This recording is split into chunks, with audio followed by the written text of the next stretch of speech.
Modern learning channel में आपका स्वागत है। मैं हूं बबन लहाने। यदि अभी तक आपने मेरा चैनल सब्सक्राइब नहीं किया है तो प्लीज़ आज ही सब्सक्राइब कीजिए और अपनी जानकारी को अद्यतन कीजिए। नमस्कार दोस्तों, आज का हमारा पाठ है अन्वेषण यह कविता। इस कविता के कवि है राम नरेश त्रिपाठी जी। राम नरेश त्रिपाठी जी, इनकी कविताओं में और इनके उपन्यासों में सामाजिक चेतना को तथा राष्ट्रीयता की भावना को देखा गया है। प्रस्तुत कविता में भी उन्होंने ईश्वर के प्रति एक भक्तिभाव रखते हुए ईश्वर से प्रार्थना की है कि हे ईश्वर, मनुष्य तुम्हें कहाँ पर ढूंढता है, तुम्हें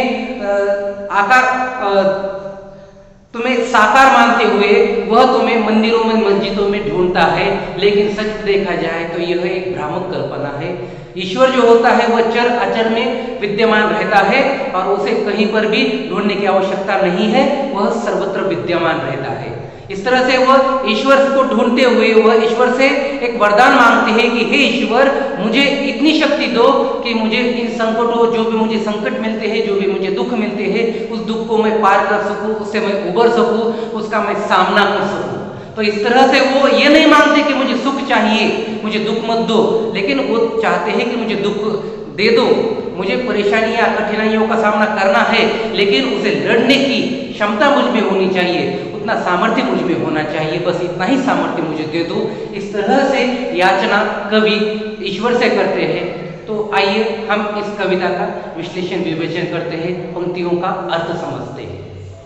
पहली पंक्ति है, मैं ढूंढता तुझे था, मैं ढूंढता तुझे था जब कुंज और वन में, मैं ढूंढता तुझे था जब कुंज और वन में, तू खोजता मुझे था तब दिन के सदन में, तू खोजता मुझे था तब दिन के सदन में। अर्थात कवि कहते हैं कि हे ईश्वर, मैं तुम्हें ढूंढता था, मैं ढूंढता तुम्हें था जब कुंज और वन में, अर्थात कुंज अर्थात जहां पर बगीचे लगाए हुए होते हैं, जहां पर जिन घरों में बगीचे लगाए हुए होते हैं उन घरों को हम कुंज कहते हैं।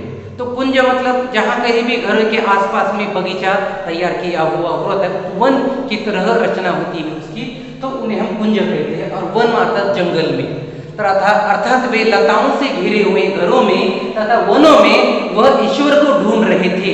लेकिन ईश्वर क्या कर रहे थे उसी समय? देखो, तू खोजता मुझे था, अर्थात ईश्वर भी कवि को ढूंढ रहा था, ईश्वर भी कवि को ढूंढ रहा था। कहां पर?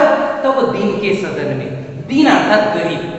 जब दीन शब्द में पहली इकाई होती है तो उसका अर्थ होता है दिवस, और जब दूसरी इकाई होती है तो इसका अर्थ होता है गरीब, दरिद्र।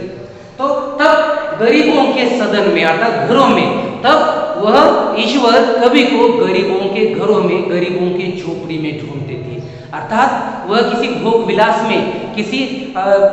में नहीं रहते थे, बल्कि वो गरीबों की सेवा करने के लिए उनकी झोपड़ी में जाया करते थे भगवान। और वहीं पर वह कवि को ढूंढते थे कि तुम भी कभी इन गरीबों की, इन दरिद्र लोगों की सहायता करते होंगे, इसलिए वे उन्हें वहां पर ढूंढते थे। आइए अगली पंक्ति देखते हैं। तू आह बन किसी की मुझको पुकारता था, अर्थात किसी की आह बनकर, यानी कोई घायल हो जाता है तो कोई ईश्वर को पुकारता है, दर्द के मारे ईश्वर को पुकारता है, तो उस पुकार के रूप में वह कवि को पुकारता था। जो ईश्वर है उस आह के रूप में, उस चित्कार के रूप में कवि को पुकारता था, अर्थात मदद के लिए बुलाता था। मैं था तुझे बुलाता संगीत में भजन पे, और मैं पागल था, मुझे समझ नहीं थी, और मैं क्या करता था तुम्हारे लिए संगीत, भजन, कीर्तन, नामस्मरण, जप आदि के फेर में पढ़कर मैं तुम्हें बुलाता था। मुझे लगता था कि पूजा अर्चना करने से, भजन कीर्तन करने से, नामस्मरण करने से आप मुझे प्रसन्न होंगे, तो ये मेरी गलती थी, तो मैं इस तरह से तुम्हें बुलाता था। आगे देखते हैं। मेरे लिए खड़ा था दुखियों के द्वार पर, तो वह कवि के लिए खड़े थे, ईश्वर जो था वह कवि के लिए खड़े थे दुखियों के द्वार पर, यानी कि गरीबों के, दीन दलितों के, दुखियों के द्वार पर, उनके दरवाजे पर वे खड़े थे कि अब तो कवि आएंगे और उनसे मुलाकात हो जाएगी। इन दुखियों का दुख दुख दूर करने के लिए कवि यहाँ पर आएंगे और इनका दुख दूर करेंगे। इस तरह से वे कवि की वहां पर प्रतीक्षा कर रहे थे। मैं बाट जोड़ता था तेरी किसी चमन में, और मैं बाट जोहता था, मतलब मैं इंतजार करता था, मैं प्रतीक्षा करता था तुम्हारी, हे ईश्वर मैं तुम्हारी प्रतीक्षा करता था किसी चवन में, मतलब किसी बगीचे में।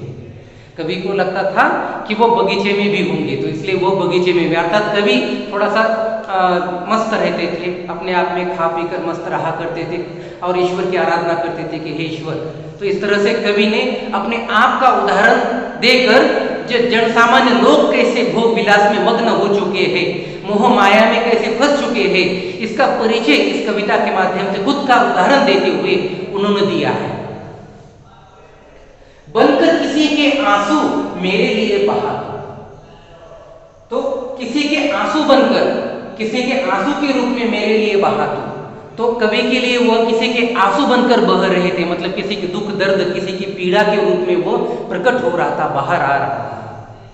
आंखें लगी थी मेरी तब मान और धन में, मतलब जब ईश्वर किसी के आंसू बनकर आंखों से छलक रहे थे, गिर रहे थे, और कवि के लिए वो बहा था, मतलब कवि की तरह वो उनकी ओर बहा था, मतलब उनकी ओर गया था, प्रवाहित हुआ था, उनकी ओर जा चुका था।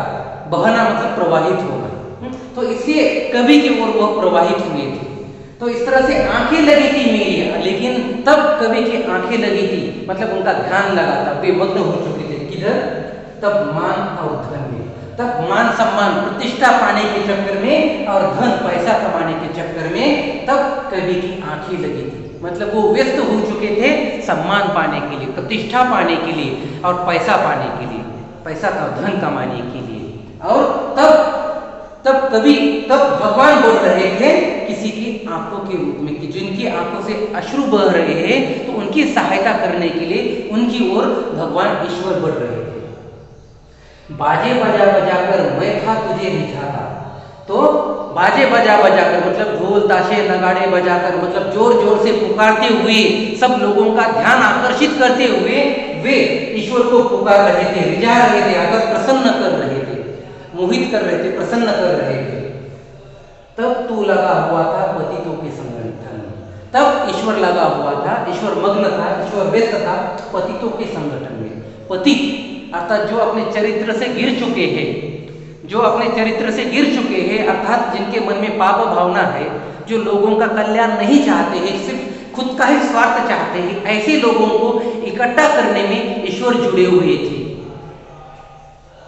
मैं था विरक्त तुझसे, मैं तुमसे विरक्त था, मतलब मुझे तुममें कुछ भी लगाव नहीं था। जब मुझे तुममें कुछ भी लगाव नहीं था, कुछ भी आसक्ति नहीं थी, जग की अनित्यता हो, तो इस तरह से जग की अनित्यता मतलब जग में कोई नित्यता नहीं है कि ऐसा ही होगा, सब सुखी रहेंगे, तो इस तरह से कोई भी नित्यता नहीं है। कभी संकट आएंगे, कभी बाढ़ आएगी, कभी अकाल आ जाएगा, तो कभी ज्वालामुखी का उद्रेक हो जाएगा, तो कभी कुछ भी हो सकता है, तो कभी लोग प्रसन्न हो जाएंगे। तो इस तरह से अनित्यता मतलब नित्यता नहीं है, उसमें कुछ भी नित्यता नहीं है कि ऐसा ही हो जाएगा। तो इस अनित्यता पर ये कवि जो भी घटने वाली घटनाएं हैं उनसे विरक्त होकर, उनसे परेशान होकर कि ईश्वर ऐसा कैसे करता है, तो इसलिए वो भगवान से दूर हो चुके थे। उत्तान भर रहा था तब तो किसी पतन में, तो किसी, यहाँ पर किसी शब्द है, तो उत्थान भर रहा था तब तो किसी पतन में। उत्थान भर रहा था मतलब उत्कर्ष कर रहा था, विकास कर रहा था। भगवान जो है, ईश्वर जो है, वह विकास करने में, उत्कर्ष करने में लगे हुए थे। किसके? तब तो किसी पतन में, मतलब किसी जिनका पतन हो चुका है, जिनका ह्रास हो चुका है, जो यानी कि अपने चरित्र से गिर चुके हैं, ऐसे लोगों को ऊपर उठाने के चक्कर में, ऊपर उठाने की वो कोशिश कर रहे थे, ऊपर उठाने का प्रयास कर रहे थे। तो इस तरह से उन्हें ऊपर उठाकर एक सही राह दिखा रहे थे कि किस तरह से हमें अपना जीवन जीना है और किस तरह से लोगों का उद्धार करना है। इसके चक्कर में भगवान पड़े हुए थे। तो इस तरह से इस प्रस्तुत पहले 3 पदों में कवि ने इतना कहा है। आइए अब हम शेष कविता को दूसरे भाग में देखते हैं। तब तक के लिए धन्यवाद।